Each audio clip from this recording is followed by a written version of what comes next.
Je m'appelle Georges Martineau, j'ai 74 ans. Et après 6 décennies à bâtir des entreprises et à élever une famille, je pensais savoir ce que signifiait la loyauté. En tant qu'ancien patron d'une entreprise de maçonnerie qui a employé plus de 40 personnes au cours de ma carrière, je croyais que le travail acharné et le sacrifice me vaudraient le respect de mes proches. En décembre dernier, cette conviction a volé en éclats quand mon propre fils m'a dit que je n'étais pas le bienvenu au dîner de Noël. Avant de continuer cette histoire, abonnez-vous à la chaîne et dites-moi d'où vous regardez dans les commentaires. Mettez un pouce bleu si vous avez déjà été exploité par des membres de votre famille qui ont pris votre générosité pour de la faiblesse. Grandir à Lyon dans les années 50 signifiait comprendre la valeur de la famille et de la communauté. Mon père faisait des doubles journées aux usines Berlier pendant que ma mère faisait des ménages pour mettre de la nourriture sur notre table. Ils m'ont appris que la famille passe avant tout, quoi qu'il arrive. Quand j'ai créé mon entreprise de maçonnerie en 1975, avec rien d'autre qu'une camionnette et de la détermination, ces leçons ont guidé chacune de mes décisions. Pendant 30 ans, j'ai bâti cette entreprise à la force du poignet. On était spécialisé dans la construction résidentielle et les petits projets commerciaux dans toute la région Rhône-Alpes. Le travail était honnête, la paye était correcte, et je traitais chaque employé comme un membre de la famille. Quand ma femme Madeleine est décédée il y a 8 ans d'un cancer, mon fils Julien est devenu la personne la plus importante de mon monde. Julien a épousé Élodie 3 ans plus tard, une femme de la prestigieuse famille Beaumont, qui a fait comprendre dès le premier jour que mes origines ouvrières n'étaient pas à la hauteur de leurs standards. Mais j'ai mis de côté mes inquiétudes parce que je voulais que mon fils soit heureux. Quand ils ont décidé d'acheter leur maison de rêve dans les beaux quartiers de l'Ouest lyonnais, je n'ai pas hésité à les aider. Les mensualités du crédit immobilier étaient de 2 800 €. Pendant 6 ans, j'ai fait ce virement chaque mois sans me plaindre. J'ai hypothéqué ma propre maison 2 fois pour couvrir leur apport personnel. J'ai épuisé mes économies pour payer la rénovation de leur cuisine, quand Élodie a décidé qu'un plan de travail en marbre était essentiel pour recevoir. Chaque euro que j'ai dépensé était un investissement dans ce que je croyais être l'avenir de notre famille. J'aurais dû voir les signes avant-coureurs. La façon dont Élodie changeait de sujet dès que je parlais de mon travail. Comment les réunions de famille se sont progressivement déplacées de chez moi vers des restaurants où je ne pouvais pas montrer les recettes de cuisine lyonnaise que Madeleine m'avait apprises. Les commentaires subtils sur mon niveau d'études, mon accent, mes choix vestimentaires, mais j'ai tout ignoré parce que Julien semblait heureux et son bonheur valait bien quelques désagréments personnels. Le mois dernier, j'étais assis dans leur salon, entouré de meubles que j'avais aidé à acheter, regardant des décorations de Noël que j'avais en partie financées, quand Julien m'a annoncé la nouvelle qui allait tout changer. Sa voix était basse, presque désolée, mais les mots m'ont transpercé. Ses beaux-parents venaient pour Noël, et ma présence rendrait les choses inconfortables. Inconfortables. Après 6 ans de soutien financier, après d'innombrables dîners de famille où je me suis mordu la langue pendant que les proches d'Élodie faisaient des remarques subtiles sur mes origines, après avoir sacrifié mes économies de retraite pour qu'ils puissent vivre dans une maison qu'ils ne pouvaient pas se permettre, j'étais devenu un embarras. Je n'ai pas protesté. Je n'ai pas haussé le ton. J'ai simplement souri, pris mon manteau et je suis allé jusqu'à ma camionnette. Mais en rentrant chez moi dans l'obscurité de décembre, j'ai pris une décision qui allait leur apprendre le vrai prix de tenir sa famille pour acquise. Parfois, la réponse la plus puissante au manque de respect n'est pas la colère, c'est l'action. Ce soir-là, j'ai calculé exactement combien j'avais investi dans leur train de vie. Le total était ahurissant, 200 000 € sur 6 ans. De l'argent qui aurait pu assurer ma propre retraite, financer les voyages que Madeleine et moi avions toujours prévus, ou aider d'autres membres de la famille qui appréciaient vraiment ma présence. Le lendemain matin, j'ai passé un coup de fil qui allait tout changer. Cet appel était destiné à ma banque, mais avant que je puisse composer le numéro, mon téléphone a sonné. Le nom d'Élodie s'est affiché sur l'écran comme un signal d'alarme. Je l'ai laissé sonner 3 fois avant de répondre, sachant déjà que cette conversation allait révéler tout ce que j'avais besoin de savoir sur leurs vrais sentiments. Georges. Sa voix portait ce ton familier d'impatience à peine voilée, le même qu'elle utilisait quand elle me demandait de couvrir leurs factures d'électricité. J'ai entendu parler du petit malentendu avec Julien. Malentendu. Je me suis appuyé contre le comptoir de ma cuisine, portant encore mon manteau du trajet retour. Je ne pense pas qu'il y ait de malentendu, Élodie. Vous avez été très claire. Écoute, je sais que ça peut paraître dur, mais tu dois comprendre le point de vue de mes parents. Ce sont des gens très traditionnels. Ils s'attendent à une certaine atmosphère pendant les fêtes. Une certaine atmosphère. J'entendais des sacs de shopping froissés en arrière-plan, probablement en train de dépenser de l'argent qui aurait dû aller vers leur mensualité de crédit. De l'argent dont j'étais apparemment responsable. Et c'est quelle atmosphère, Élodie? Le silence s'est étiré assez longtemps pour que j'entende une portière claquer dehors. Quand elle a reparlé, sa voix avait glissé vers ce ton condescendant qu'elle réservait pour expliquer des choses évidentes aux gens simples. Eh bien, ils ne sont pas habitués à ta façon de cuisiner. Toute cette nourriture lourde et rustique. Et franchement, Georges, ce sont des gens cultivés. Ils s'attendent à des conversations sur l'actualité, la littérature, l'art. Tu comprends? Les mots ont atterri comme des coups physiques. 6 ans à me mordre la langue, à ravaler des insultes pour le bien de Julien, à faire semblant de ne pas remarquer la façon dont elle me regardait, comme si j'étais une sorte de domestique qui avait dépassé son temps de bienvenue. Ma façon de cuisiner. Ma voix est restée posée, contrôlée. Tu veux dire la nourriture que tu as mangée tous les dimanches pendant 3 ans quand l'argent était serré? Les quenelles et le gratin dauphinois que tu disais te rappeler les recettes de ta grand-mère? C'était différent. On était reconnaissant à l'époque, mais maintenant, avec mes parents qui viennent, on doit maintenir certains standards. Standards. J'ai marché jusqu'à la fenêtre de ma cuisine, regardant le quartier où j'avais vécu pendant 20 ans, où les voisins connaissaient mon nom et respectaient l'entreprise que j'avais bâtie de mes propres mains. Et quels sont ces standards, Élodie? Ceux qui excluent l'homme qui paie votre crédit immobilier depuis 6 ans? Sa fausse douceur s'est évaporée comme la brume du matin. Ne fais pas ton mélodrame, Georges. Ce n'est pas une question d'argent. C'est une question de milieu. Mon père est diplômé de Sciences Po et d'HEC. Ma mère parle 3 langues. Ils passent leurs étés à l'île de Ré. Qu'est-ce que tu apporterais exactement à la conversation du dîner? Des histoires sur le coulage de béton? La chaleur a envahi ma poitrine, mais j'ai gardé ma voix stable. J'ai bâti une entreprise à partir de rien après que mon père soit mort jeune. J'ai employé plus de 40 personnes au cours de ma carrière. J'ai payé plus d'impôts que ton père n'en a gagné dans sa meilleure année comme cadre dans son groupe. L'argent n'est pas tout, Georges. L'éducation compte, le milieu compte. Et franchement, Madeleine comprenait mieux sa place que toi la tienne. La ligne est devenue silencieuse. Elle l'avait franchie. La ligne dont je ne savais même pas qu'elle existait jusqu'à ce qu'elle la piétine avec ses escarpins de créateur, traînant la mémoire de ma femme dans la boue. Qu'est-ce que tu as dit sur ma femme? Je dis juste qu'elle savait mieux se fondre dans le décor. Elle ne faisait pas de vagues. Elle comprenait que certains espaces n'étaient pas faits pour les gens comme vous. Ma main s'est serrée autour du téléphone jusqu'à ce que mes jointures me fassent mal.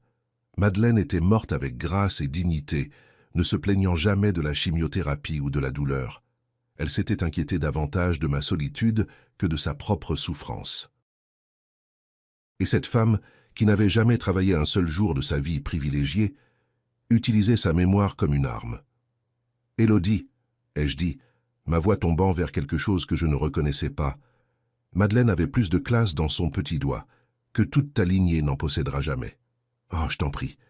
C'était une couturière qui a eu de la chance. Au moins, elle avait le bon sens de rester discrète à ce sujet. La cuisine semblait soudain plus petite, comme si les murs se refermaient. Dehors, les lumières de Noël scintillaient aux fenêtres, où des familles se rassemblaient sans condition, sans avoir besoin de cacher qui elles étaient, ou de s'excuser pour leurs origines. Tu veux savoir ce que j'apporte aux conversations du dîner? J'apporte l'argent qui paie le dîner, la table sur laquelle vous allez manger, la maison dans laquelle vous allez recevoir. Chaque chose que vous allez montrer à tes parents existe grâce à ma générosité. Générosité? Elle a ri un son comme du verre brisé. Tu crois que c'est de la charité? C'est une obligation familiale, Georges. Julien est ton fils unique. Le soutenir est ta responsabilité, pas une faveur que tu nous fais. Obligation familiale. Après 6 ans à la regarder dépenser mon argent en sac à main de créateur, pendant que je mangeais des sandwichs jambon-beurre au déjeuner. Après d'innombrables réunions de famille où elle me présentait comme le père de Julien, sans mentionner que je finançais tout leur train de vie. Je veux que tu écoutes très attentivement, Élodie. Cette conversation est terminée. Tu ne peux pas simplement tourner le dos à tes responsabilités parce que tu as les sentiments blessés. On a un crédit immobilier, Georges. On a des factures. Tu ne peux pas simplement abandonner ta famille. Ma famille, ai-je répété lentement, ne me ferait jamais choisir entre ma dignité et leur amour. Qu'est-ce que ça veut dire? Ça veut dire que j'en ai fini de faire semblant d'être reconnaissant pour des miettes d'attention de la part de gens qui ne voient en moi qu'un distributeur de billets ambulant. Ça veut dire que toi et tes parents pouvaient profiter de votre dîner de Noël sophistiqué sans l'embarras de ma présence. Georges, tu es ridicule. Un dîner ne change pas 6 ans de soutien. Tu as raison, ai-je dit, surpris moi-même par le calme que je ressentais. 6 ans de soutien auraient dû me valoir un respect élémentaire. Au lieu de cela, ça m'a valu une interdiction au dîner de Noël parce que je ne suis pas assez bien pour les sensibilités délicates de tes parents. C'est juste un jour férié. On peut faire quelque chose le week-end d'après. Le week-end d'après. Comme si Noël n'était qu'un rendez-vous qu'on pouvait décaler par commodité. Élodie, je veux que tu te souviennes de cette conversation, chaque mot, parce que c'est le moment où tout a changé. J'ai raccroché et posé délicatement le téléphone sur mon comptoir. Autour de moi, la cuisine semblait différente, plus propre d'une certaine façon, comme si un poids avait été soulevé de l'air même. Il était temps de passer cet appel à la banque. J'ai sorti le dossier en carton que j'évitais depuis des mois. Relevé bancaire, papier du crédit immobilier, 6 ans de virements automatiques qui m'avaient saigné à blanc pendant qu'ils vivaient comme des rois. Il était temps d'arrêter l'hémorragie. Les documents se sont étalés sur ma table de cuisine, comme des pièces à conviction sur une scène de crime. 6 ans de relevés bancaires, chacun montrant le même virement automatique. 2 800 € le 15 de chaque mois, disparaissant de mon compte vers le leur. J'ai sorti ma calculatrice et j'ai commencé à additionner. La première année, 33 600 €. La deuxième année, encore 33 600. À la troisième année, j'avais arrêté de m'acheter des vêtements neufs. La quatrième année, j'avais commencé à faire mes courses dans les magasins discount. Cette année, la 6e année, je mangeais des sandwichs au pâté pour le déjeuner pour joindre les deux bouts. 150 000 €, sans compter l'apport personnel, sans compter les fois où j'avais couvert leurs factures quand l'addiction au shopping d'Élodie devenait incontrôlable. Sans compter les nouveaux appareils électroménagers, l'aménagement paysager, les meubles qui étaient essentiels pour leur style de vie. Je me suis adossé à ma chaise, regardant les chiffres jusqu'à ce qu'ils deviennent flous. L'assurance vie de Madeleine, mes économies de retraite, le fonds vacances qu'on avait commencé pour des voyages qu'on ne ferait jamais. Tout était parti. Versé dans une maison où je n'étais pas le bienvenu pour le dîner de Noël, j'ai pris mon téléphone et j'ai fait défiler mes contacts jusqu'à trouver le numéro du Crédit Lyonnais. Le système automatique m'a proposé des options. Très accommodant. Service client, ici, Jennifer. Comment puis-je vous aider aujourd'hui? Je dois annuler un virement automatique, ai-je dit, ma voix plus stable qu'elle ne l'avait été depuis des années. Certainement, monsieur. J'aurais besoin de votre numéro de compte et de quelques informations de vérification. J'ai débité les numéros, l'entendant taper en arrière-plan. Professionnel, efficace, sans jugement sur les raisons pour lesquelles un homme de 74 ans annulait des paiements vers ce qui était probablement le crédit immobilier de son fils. Je vois le virement dont vous parlez, monsieur Martineau.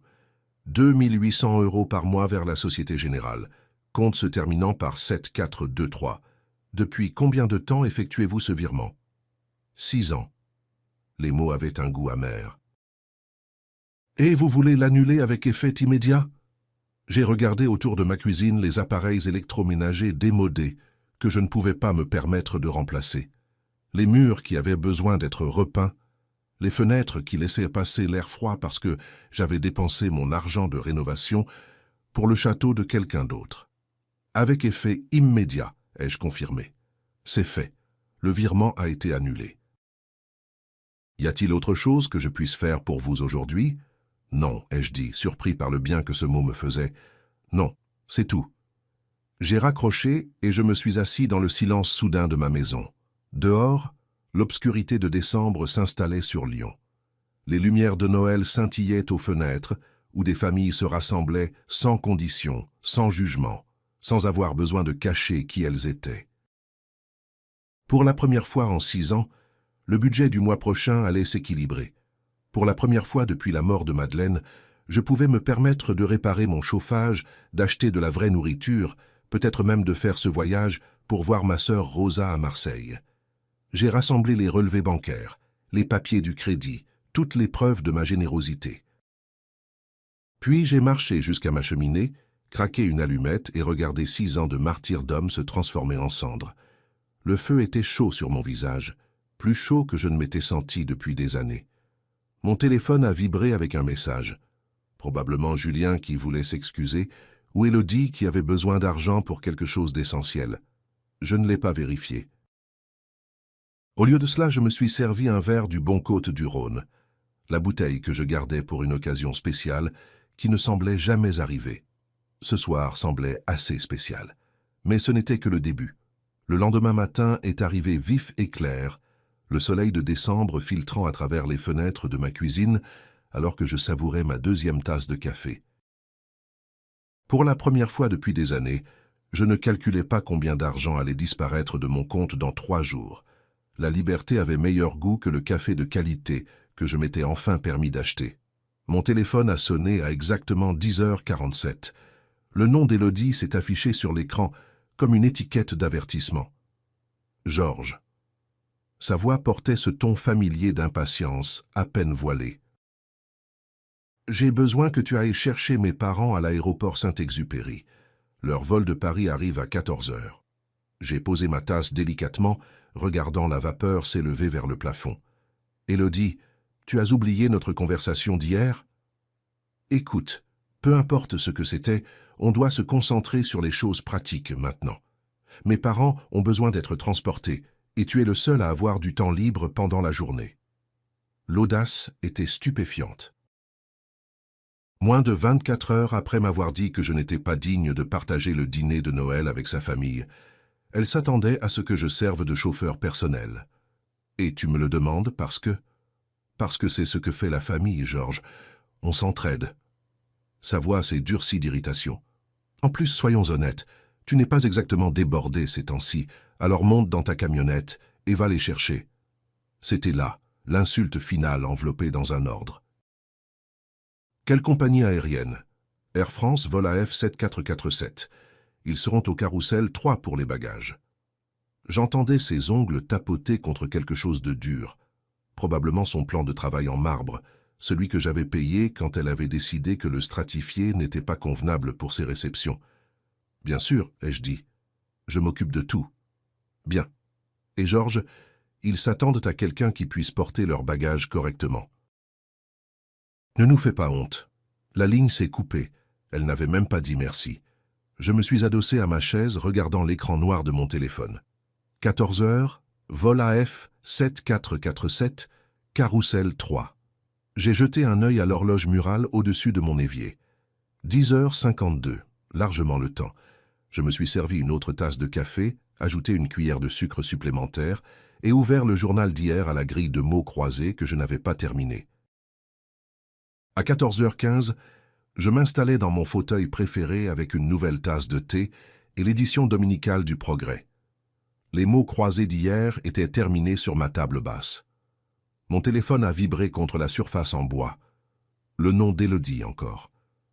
Je l'ai laissé sonner. 14h47. Le téléphone a vibré à nouveau. Cette fois, je pouvais voir l'aperçu de son message. « Georges, où es-tu? Mes parents sont... » J'ai retourné le téléphone face contre table et suis retourné à la section sport. Les appels ont commencé à arriver plus vite après ça. 14h55, 3 appels en succession rapide. 15h15, 5 appels supplémentaires de numéros inconnus. Probablement ses parents empruntant le téléphone de quelqu'un à l'aéroport. À 15h30, Mon téléphone avait vibré 15 fois. J'avais fini le journal, préparé une deuxième théière, et commencé à organiser le tiroir à bazar dans ma table de cuisine. 15h45 a apporté 10 appels supplémentaires en 15 minutes. La vibration est devenue constante, comme une guêpe en colère piégée contre une vitre. Je pouvais les imaginer debout au bagage, la confusion se transformant en colère, puis en panique, quand ils ont réalisé que leur chauffeur personnel avait eu l'audace de les planter. 16 heures est arrivé avec 20 appels supplémentaires. Numéros inconnus, le numéro d'Élodie, puis retour aux numéros inconnus. Le désespoir devenait palpable, même à travers le silence de mon téléphone ignoré. 16h15 a livré la vague finale. 25 appels en 30 minutes. L'écran du téléphone s'allumait et s'éteignait, un stroboscope frénétique de l'arrogance rencontrant la réalité. Je les ai comptés plus tard. 98 appels manqués au total. 98 tentatives de me commander, de me culpabiliser ou de me manipuler pour reprendre mon rôle de serviteur personnel. À 16h30, j'ai marché jusqu'à ma cuisine et débranché mon téléphone fixe du mur. Puis j'ai complètement éteint mon portable. Silence parfait. Je me suis fait un croque-monsieur et réchauffé une boîte de soupe à la tomate. De la nourriture réconfortante que je ne m'étais pas autorisée depuis des mois, parce que chaque euro de course allait vers le fait de joindre les deux bouts, tout en subventionnant leur train de vie. Dehors, le soleil d'hiver commençait déjà à se coucher, projetant de longues ombres sur mon jardin. Quelque part de l'autre côté de la ville, 3 personnes étaient probablement debout dans un parking d'aéroport, se disputant sur le prix du taxi et se demandant comment leur serviteur personnel avait développé une colonne vertébrale. À 17h30, j'avais dîné, chargé mon lave-vaisselle et je réfléchissais à quel film regarder. Ça faisait des années que je n'avais pas eu une soirée entière pour moi, sans m'inquiéter d'appels d'urgence pour de l'argent ou de faveurs de dernière minute. J'allais attraper la télécommande quand quelqu'un s'est mis à marteler ma porte d'entrée. Pas frapper, marteler. Le genre de coups agressifs qui faisait trembler le cadre et annonçait une fureur pure. À travers le Judas, je pouvais voir 3 silhouettes entassées sur mon petit perron comme des loups encerclant leur proie. Il était temps d'affronter la musique. J'ai ouvert la porte pour trouver le visage rouge de Philippe Beaumont à quelques centimètres du mien. « Qu'est-ce qui ne va pas chez vous ?» a-t-il crié, me poussant pour entrer dans mon salon sans invitation. On a attendu à cet aéroport pendant plus de 3 heures. Catherine l'a suivi, ses cheveux habituellement parfaits en désordre, ses lèvres pincées en une ligne fine de pure haine. C'est un comportement complètement inacceptable de la part de quelqu'un de votre âge, Georges. Absolument barbare. Élodie fermait la marche, son manteau de créateur froissé, son maquillage coulé. « Tu nous as humiliés. Tu as la moindre idée de ce que tu as fait ? Sortez de chez moi, ai-je dit calmement sans bouger de ma position près de la porte. Ils se sont arrêtés en plein milieu de leur tirade, choqués par l'acier dans mon ton. « Pardon ?» Le visage de Philippe est passé du rouge au violet. « Tu ne donnes pas d'ordres ici, mon gars.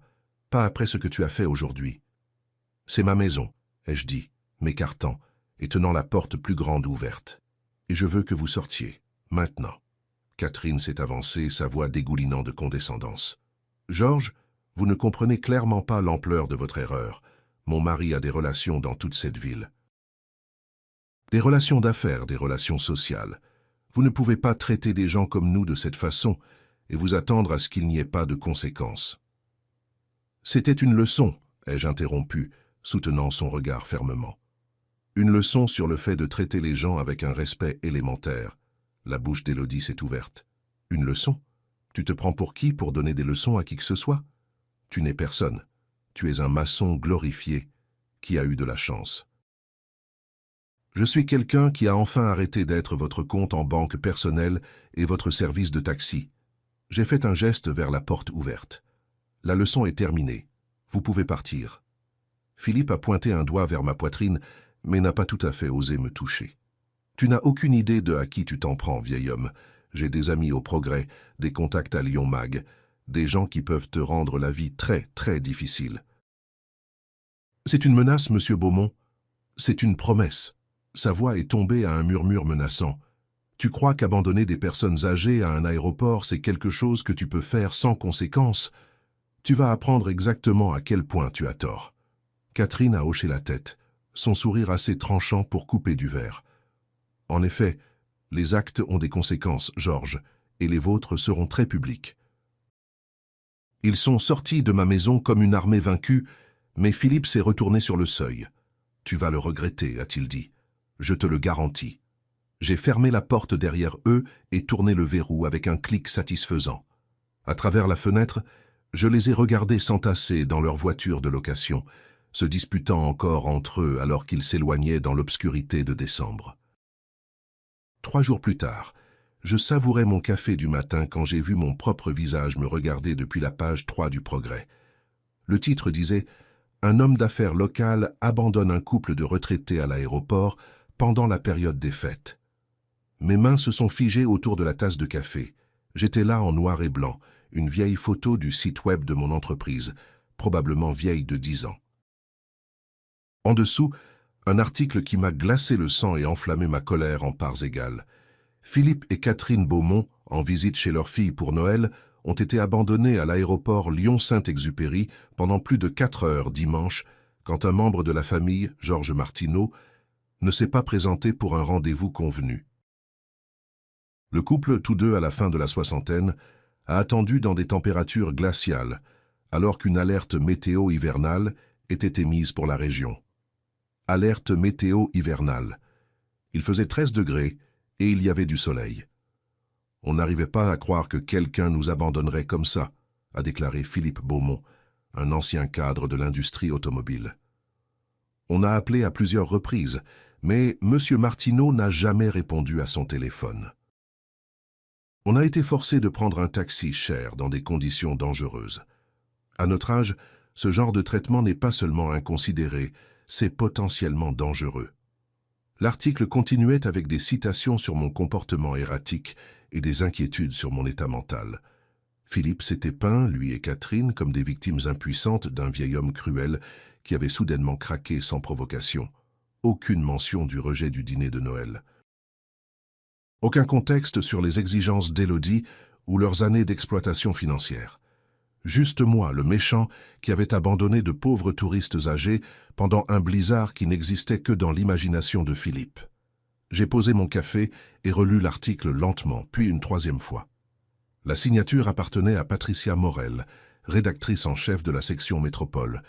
Je ne reconnaissais pas le nom, mais je reconnaissais la stratégie. Philippe avait fait jouer ses relations dans l'industrie automobile pour faire placer cet article exactement là où il ferait le maximum de dégâts à ma réputation. Malin. Très malin. Pour la première fois depuis le début de tout ce bazar, j'ai ressenti un respect réticent pour mes adversaires. Ce n'étaient pas juste des enfants gâtés de bonne famille qui faisaient des caprices. Ils étaient stratégiques, calculateurs. Ils comprenaient que dans une ville comme Lyon, la réputation est tout. Un article de journal bien placé pouvait détruire des décennies de travail acharné.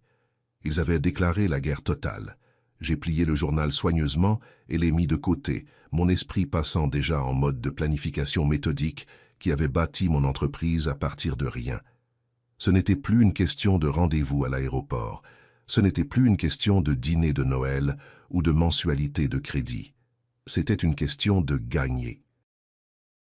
J'ai sorti mon ordinateur portable et commencé à taper des noms dans les moteurs de recherche.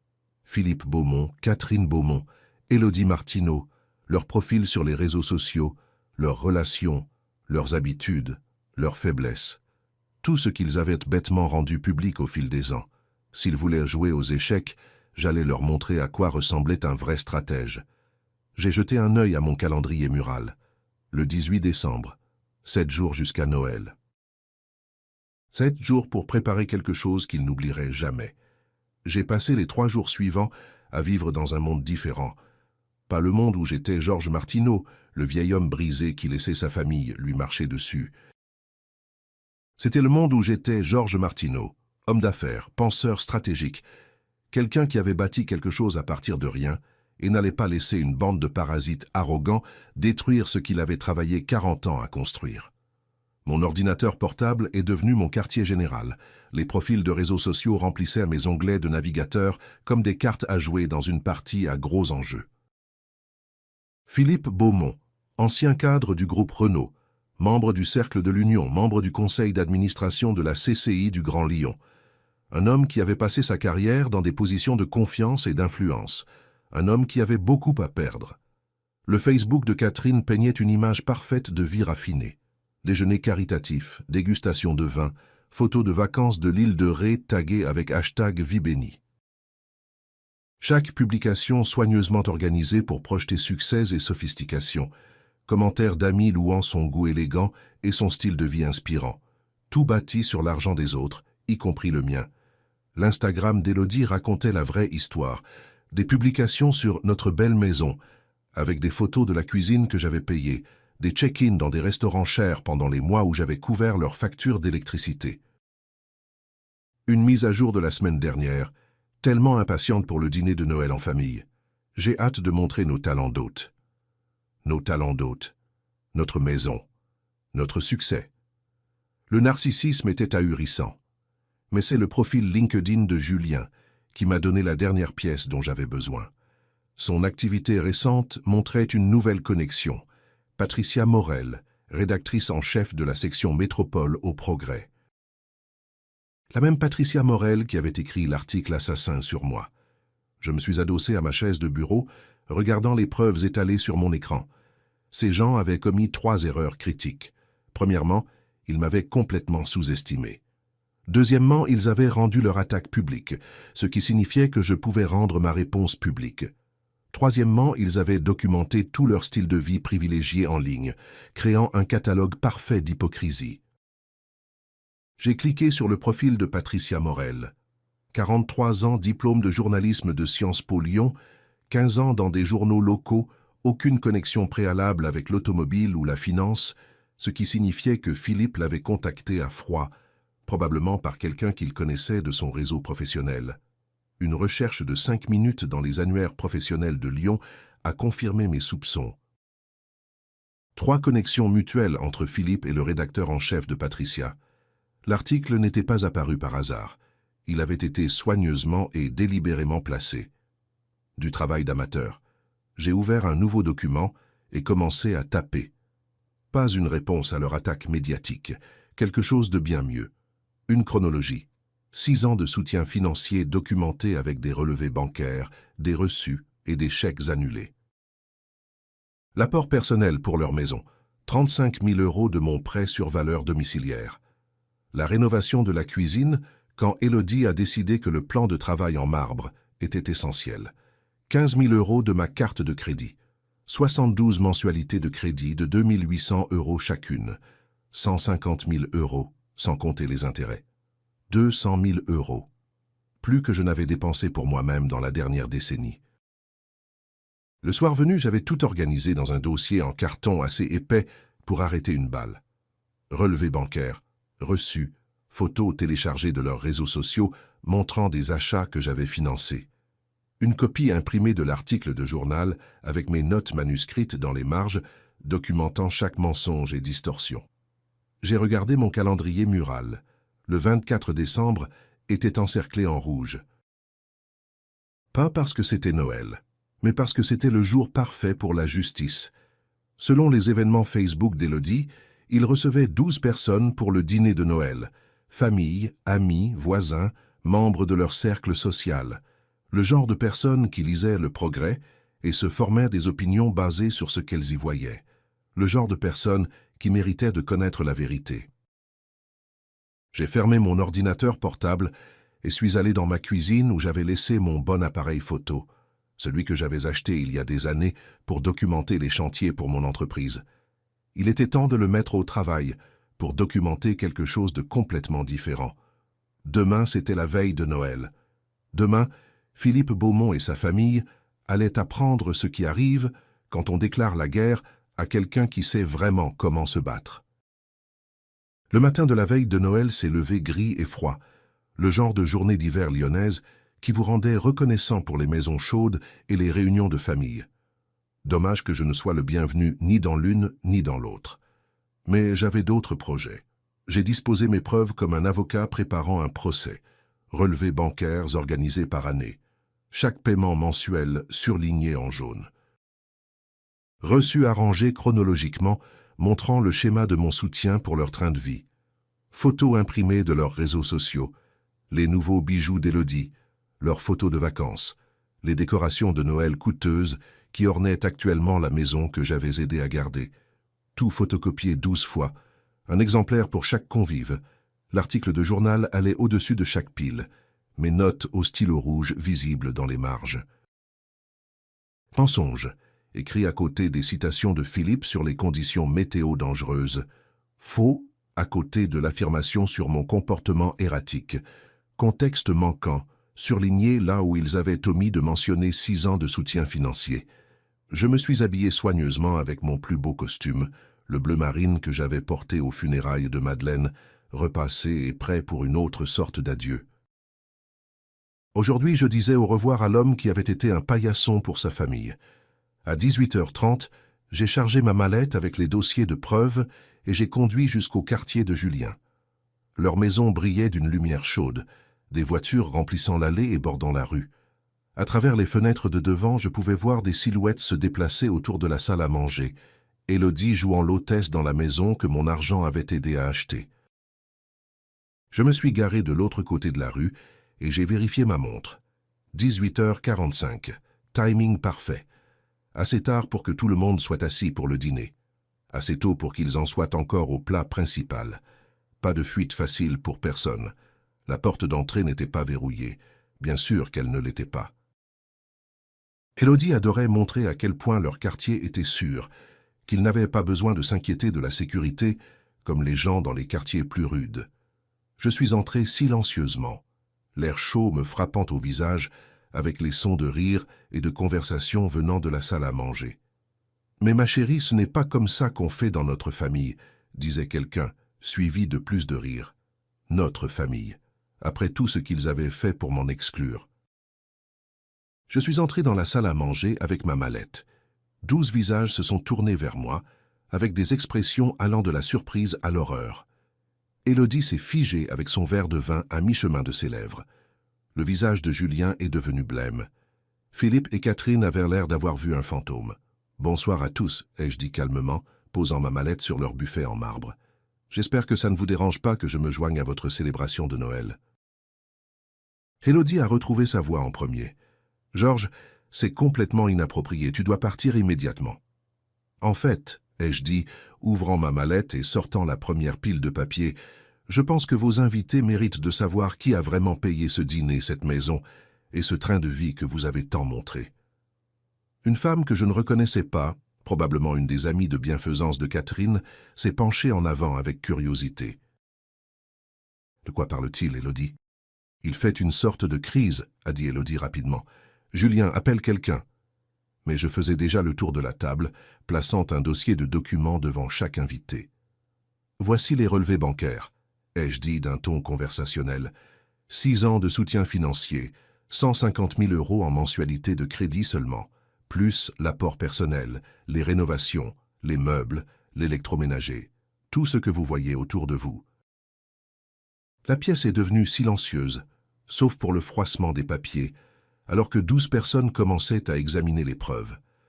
J'ai observé leurs visages changer alors qu'ils absorbaient les chiffres, les dates, la preuve indéniable de ma générosité et de leur tromperie. « C'est scandaleux », a commencé un homme, puis s'est arrêté, fixant un relevé bancaire.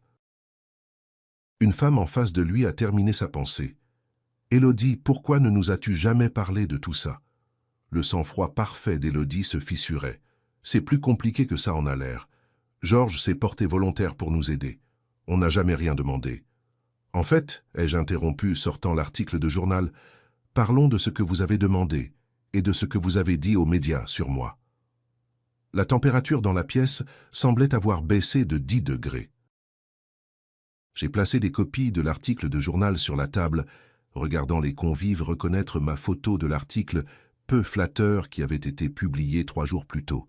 « Maintenant, ai-je dit, ma voix portant clairement à travers le silence soudain, parlons des vrais manipulateurs dans cette famille. Le visage de Philippe était passé du rouge au cendreux.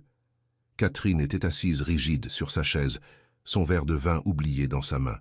« Monsieur... » Beaumont, ici présent, a utilisé ses relations dans l'industrie automobile pour faire placer cet article, ai-je continué, tapotant le journal. Remarquez comment je suis dépeint comme instable et dangereux, abandonnant de pauvres personnes âgées dans un froid glacial. Un homme aux cheveux gris dans un pull coûteux a levé les yeux de l'article. « Philippe, qu'est-ce que c'est que cette histoire? Il faisait 13 degrés et il y avait du soleil, ai-je dit avant que Philippe puisse répondre. Et ce n'étaient pas des touristes abandonnés, c'étaient les parents d'Élodie venant au dîner de Noël, duquel j'avais été banni parce que je n'étais pas assez bien pour leur compagnie. Catherine a finalement trouvé sa voie. Ce n'est pas ce qui s'est passé. On n'a jamais dit que vous n'étiez pas assez bien. Vous n'avez jamais dit quoi, Catherine? J'ai sorti mon téléphone où j'avais fait des captures d'écran de plusieurs publications d'Élodie sur les réseaux sociaux. Que j'étais trop populaire pour vos parents. Que ma cuisine ouvrière et ma conversation de maçon vous embarrassèrent devant vos amis cultivés? La femme que j'avais identifiée comme une des amies de bienfaisance de Catherine s'est tortillée, mal à l'aise. Catherine, tu n'as quand même pas dit de telles choses. Tariq déforme tout, a bafouillé Philippe, mais sa voix manquait de conviction.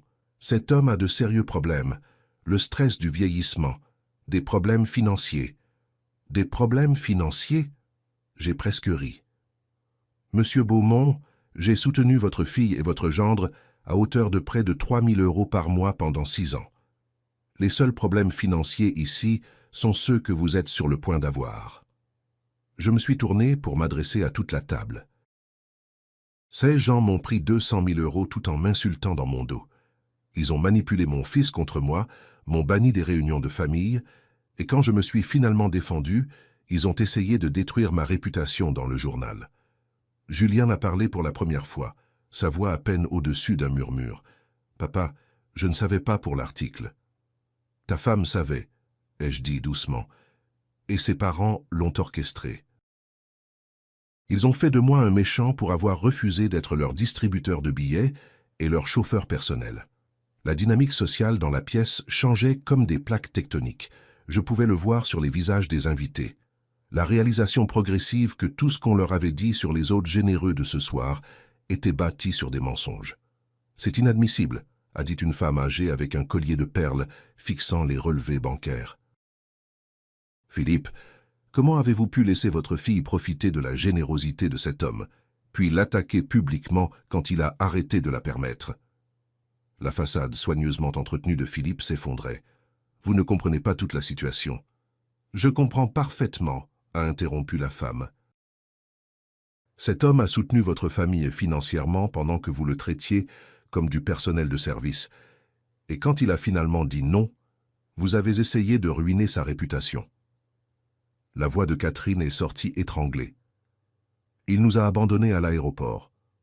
Après que vous m'ayez dit que je n'étais pas le bienvenu au dîner de Noël parce que ma présence serait inappropriée pour vos parents, ai-je dit calmement.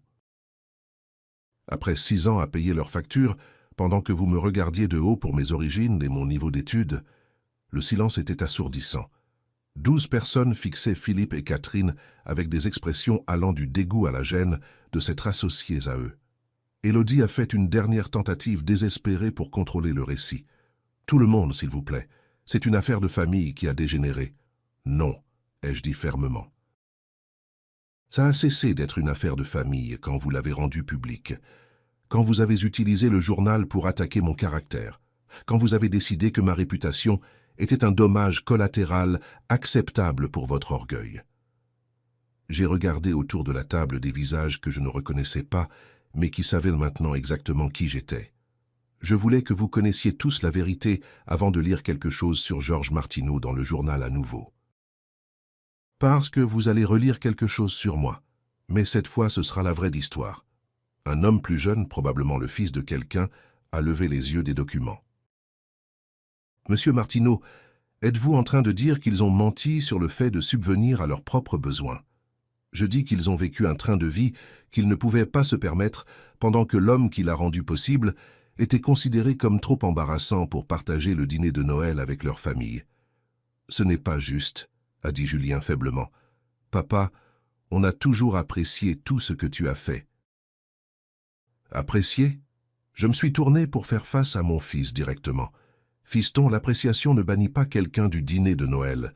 L'appréciation n'implique pas de planter des articles de journaux pour détruire la réputation de quelqu'un. L'appréciation n'inclut pas de me dire que ma femme décédée connaissait sa place mieux que moi la mienne. Plusieurs invités ont eu le souffle coupé. La femme aux perles a posé sa fourchette avec un cliquetis sec. « Ils ont dit ça sur votre défunte épouse ?» « Entre autres choses, ai-je répondu. 6 ans d'insultes subtiles, de discrimination de classe et de sous-entendus. Tout ça pendant que je payais leurs factures et me taisais pour le bien de l'harmonie familiale. » Catherine s'est levée brusquement, sa chaise raclant contre le parquet. « On n'est pas obligé d'écouter ça. »« En fait, si, » a dit l'homme aux cheveux gris, que je reconnaissais maintenant comme quelqu'un d'important vu la déférence que les autres invités lui montraient. « Vous nous avez invités ici sous de faux prétextes. On pensait célébrer avec un jeune couple qui réussit, pas assister à l'exploitation d'un membre âgé de la famille. » Philippe a essayé une dernière fois de sauver la situation. Tout ça est un malentendu. Georges a été comme un père pour nous. On n'a jamais voulu l'exclure. « Alors pourquoi, » a demandé le jeune homme tenant un relevé bancaire, « a-t-il payé votre crédit immobilier pendant 6 ans, pendant que vous disiez aux gens qu'il vous avait abandonné à un aéroport ?» La question est restée suspendue dans l'air comme de la fumée. Il n'y avait pas de bonne réponse parce qu'il n'y en avait pas.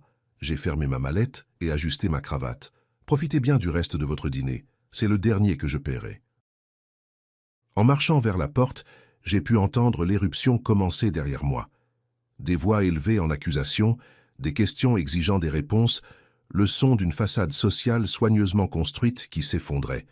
C'était la plus belle musique de Noël que j'avais jamais entendue. La lettre est arrivée un mardi matin de mars, livrée par courrier recommandé, avec le poids des conséquences juridiques derrière chaque mot. Je l'ai signée à ma porte d'entrée, notant comment l'air printanier sentait la nouvelle croissance et les possibilités au lieu du désespoir hivernal qui avait marqué ces sombres journées de décembre. « Mise en demeure », disait l'enveloppe. « Dernière sommation de paiement. » À l'intérieur, 3 mois de mensualité de crédit impayé avaient rattrapé Julien et Élodie comme un tsunami de réalité. 8 400 € d'arriérés. 14 jours pour régulariser le compte ou faire face à une procédure de saisie immobilière sur la maison que j'avais aidé à acheter. J'ai mis la lettre de côté et suis retourné à mon café, la lisant comme on lirait des nouvelles sur la météo lointaine. Intéressant, mais plus mon problème. Mon téléphone sonnait depuis des semaines avec des appels de plus en plus désespérés, le numéro d'Élodie bloqué après le premier message vocal hystérique. Philippe et Catherine, dont la position sociale à Lyon s'était évaporée comme la brume du matin, après l'humiliation de leur dîner de Noël. Même Julien, dont les appels j'ignorais par un mélange de colère et de curiosité sur combien de temps il lui faudrait pour ravaler sa fierté. La réponse, apparemment, était 97 jours. Il a frappé à ma porte ce jeudi soir, n'étant plus l'homme confiant qui m'avait exclu du dîner de Noël, mais quelqu'un qui semblait avoir vieilli d'une décennie en 3 mois. Des cernes sous les yeux, son costume coûteux froissé, l'odeur du désespoir accrochée à lui comme un parfum bon marché. « Papa, a-t-il dit quand j'ai ouvert la porte, il faut qu'on parle. » Je me suis écarté pour le laisser entrer, notant comment il regardait autour de ma maison comme s'il la voyait pour la première fois. Les nouveaux meubles que j'avais achetés avec mon premier chèque sans crédit à payer. La peinture fraîche sur des murs qui n'avaient pas été rénovés depuis 8 ans parce que chaque euro de surplus allait vers son train de vie.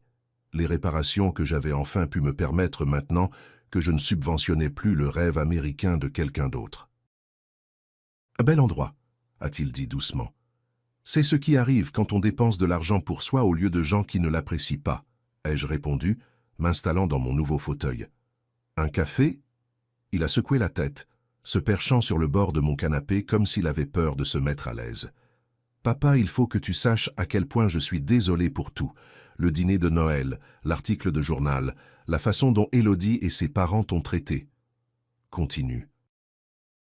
Je ne savais pas pour Philippe qui avait fait placer cet article. Je te jure que je ne savais pas. Quand je l'ai découvert, Il s'est passé les mains dans les cheveux. Les choses qu'il disait sur toi dans ton dos, la façon dont il parlait de notre famille, de la mémoire de maman. Ma mâchoire s'est serrée à la mention de Madeleine, mais j'ai gardé ma voix posée. Et qu'est-ce qu'il disait exactement sur ta mère?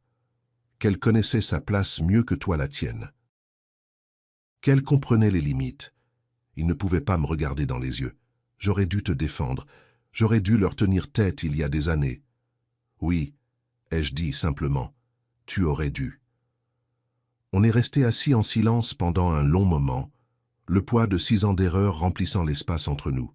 Dehors, j'entendais mon voisin tondre sa pelouse, les sons normaux d'un jeudi soir normal, dans un quartier normal, où les Fields n'excluent pas leur père du dîner de Noël. La maison est en procédure de saisie, a finalement dit Julien. Je sais, on ne peut pas faire les paiements sans... Il s'est arrêté, semblant réaliser comment ça sonnait. Sans ton aide, ai-je terminé. Sans l'argent que j'envoyais chaque mois pendant que tu laissais la famille de ta femme me traiter comme de la merde. Je sais de quoi ça a l'air, papa. Julien s'est penché en avant, s'assurant qu'il me regardait. Tu sais combien d'argent je t'ai envoyé en 6 ans? Il a hoché la tête misérablement. Élodie l'a calculé après Noël, les mensualités de crédit, l'apport personnel, tout le reste. Plus de 200 000 euros.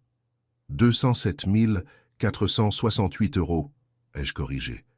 Je connais le montant exact parce que j'ai enfin fait quelque chose que j'aurais dû faire il y a des années. J'ai fait le total. Son visage s'est décomposé.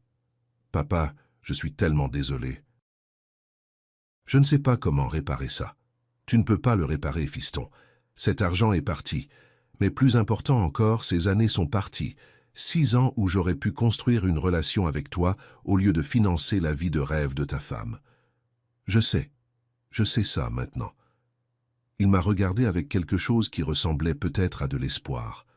Mais peut-être qu'on pourrait recommencer à zéro, peut-être qu'il y a un moyen de reconstruire ce qu'on avait. Tu me demandes de reprendre les paiements du crédit? L'espoir est mort dans ses yeux. On va tout perdre, papa. La maison, le respect d'Élodie pour moi, l'approbation de ses parents. Je ne sais pas ce que je vais faire. Tu trouveras, ai-je dit pas méchamment. De la même façon que j'ai trouvé comment vivre sans un fils qui me respectait.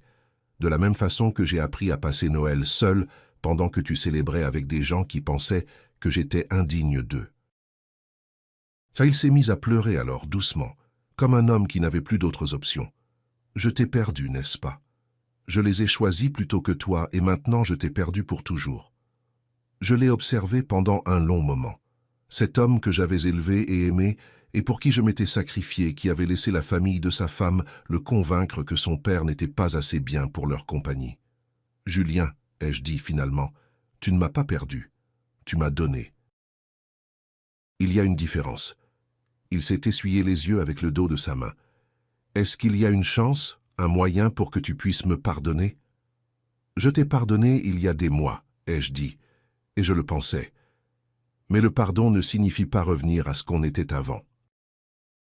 Ça ne signifie pas faire semblant que ça ne s'est pas passé, ou que je vais reprendre les paiements pour un train de vie qui était conditionné au fait que je sois reconnaissant pour des miettes de ton attention. Alors ça signifie quoi?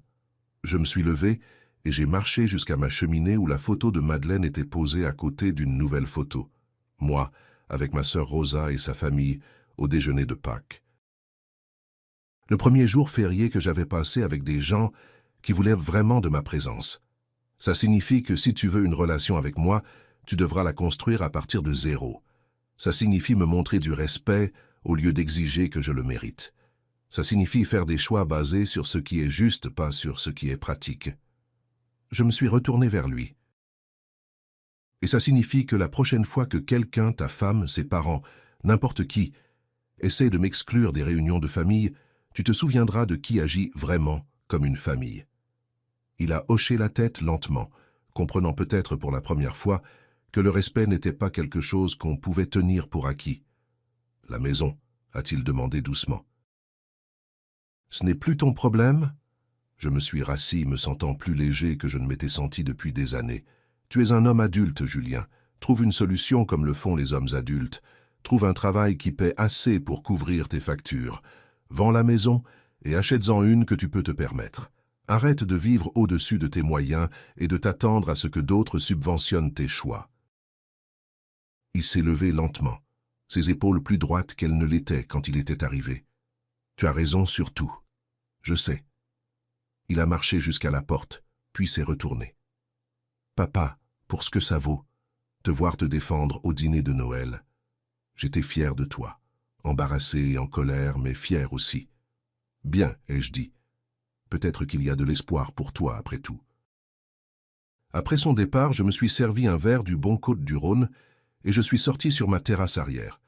Le printemps arrivait à Lyon, les arbres commençaient à bourgeonner, l'air se réchauffait avec la promesse de jours meilleurs. Dans 4 mois, j'aurais 75 ans. Madeleine était partie depuis 8 ans.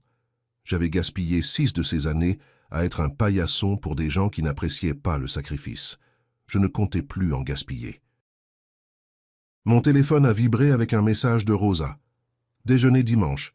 Les enfants veulent te montrer leur projet d'école. J'ai souri et tapé ma réponse. Je ne manquerais ça pour rien au monde. La vraie famille, en fin de compte, c'était quelque chose qu'on trouvait avec des gens qui voulaient vraiment de notre présence.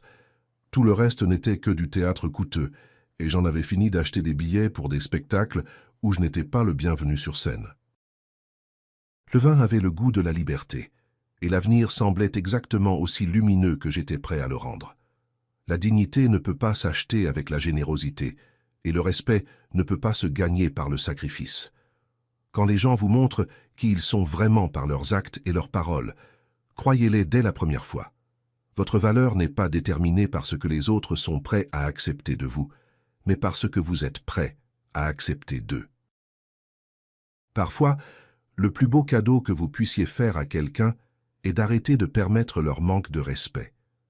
Si vous avez déjà dû tenir tête à des membres de votre famille qui ont pris votre générosité pour acquise, mettez un pouce bleu et partagez votre histoire dans les commentaires.